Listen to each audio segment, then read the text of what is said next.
Right, rapid fire, let's go for it. Okay, I'm dignifying this talk by calling it Design for a One Planet Economy. Unless we reduce the emissions by somewhere like 80% by 2050, we'll need 2 planets. Yeah, I don't know any business who would go along the environmental agenda alone.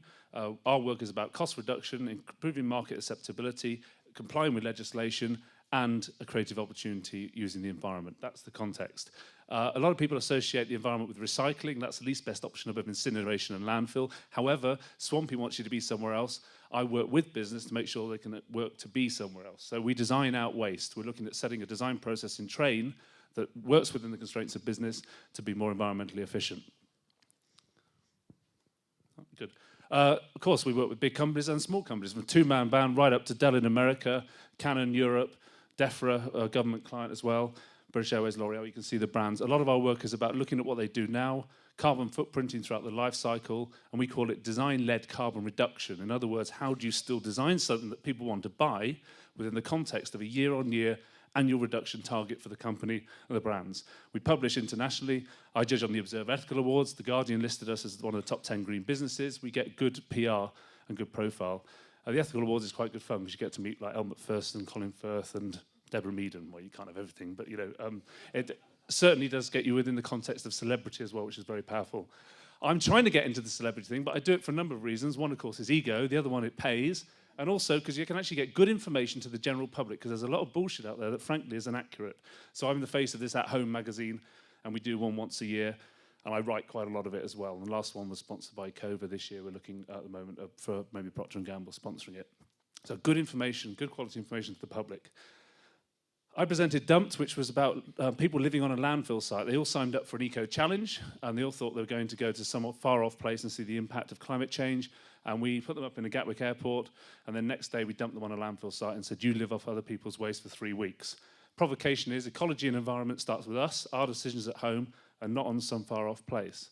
Now, the other implication of what I'm doing here, this is interesting, is I do a lot of work in Korea, China, Hong Kong. I'm in Hong Kong next week running eco-design workshops for Hong Kong business. And I think it's about time British industry, British business, and the government supported more environmental thinking within our industry. So this is where I am next week, and it's got the likes of Mikhail DeLucci and that talking there as well. Other projects I do which are about, I'm trying to socially engineer behaviour change, and this was the Wee Man sculpture, which is about the amount of electronic waste that we discard in one lifetime. And we put this up to show people the profligate use of our natural resources. 6 million hits in the first 6 weeks on our website, and it's now a permanent installation of the Eden Project. So, I'm like a little irritant, I'm a prodder. I'm also one of the London leaders for this year, one of 16 London leaders with Boris Johnson's Sustainable Development Commission, and I'm looking at pro-environmental behaviour between the workplace and employees and how we can engage employees. The project I'm using is kind of a derivative of the Wee Man, whereby we actually scale the humanoid form relative to your carbon emissions. So you can go online, you start off with the endogenous humanoid form, feet are mobility, hands are home energy, belly is how much food you consume, bum is how much recycling you do or don't do, mouth is your water consumption, head is consumer electronics as well. So you go online and you scale your impact. And like the Wee Man, when you stand there and look at this, you say, this is me and this is my contribution to an environmental issue. And there's a provocation. This is a beta site up and running at the moment.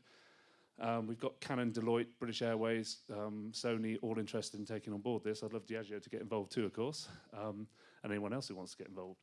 But very strong provocation, because this is about setting priorities about environmental change. And it's a design-led approach. We spent £100,000 on this website so far, to give you an idea. Great notoriety. We've had models made, and we are looking at doing an installation, but this is sort of stuff I did with Trevor Sorby and L'Oreal. This is Colin Firth just the other night giving David Attenborough an award, of which they used the habit as the visual mnemonic to set prioritised actions for reducing your climate footprint. Pretty good, powerful stuff, and we did it with A1GP as well, where we actually had an installation where people could go on and do their own footprint. I want to talk about packaging? I guess I do, because I've got 20 seconds to talk about it. We do a lot of work in the packaging sector as well, and I think that now the debate on packaging is kind of a non-argument in many respects, but what the big change on packaging is seeing that people are putting discriminatory criteria upon what they buy at point of purchase.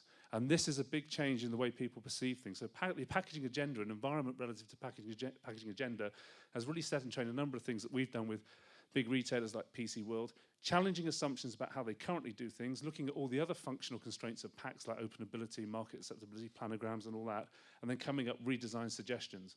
And that's something we did for the one show and did a big project afterwards, PC World. There is a green consumer out there. This is kind of pre-credit crunch. I haven't done the research since. But certainly, there's one provocation for any company is they don't expect you to be greener than green. Consumers look for the one peg or the one thing they might associate with good green credentials. And I think a lot of companies go down like B&Q, this whole greenwashing, arguably, agenda. And that's a problem. This is something we did for Mary Claire after they launched it. It's an oxo-degradable bag. It's a hemp bag with plastic ain't my bag on it. And a cellulose outer, which is compostable. 19.6 grams of plastic in here, 3 times the Marks & Spencer's carrier bag, and had steel passivates in there. So avoid the bullshit, is what I'm trying to say. We actually, our lead scientist is a Brunel graduate, Dr. Sibylla Fry, did a PhD at Brunel, and we've been doing a lot of work with DEFRA looking at an evidence base for making design decisions. Now, work for DEFRA is about policy instruments that will enforce climate change agenda amongst manufacturers, but at the same time, we take an evidence lifecycle-based approach to how we make design decisions. The number of designs I see that say are eco-friendly, and frankly, there's no evidence to support this. It's ridiculous. We're doing a project at the moment taking We Recycle It from the UK waste stream and moulding it for high-value, high-status Ferrari products made by Meridian.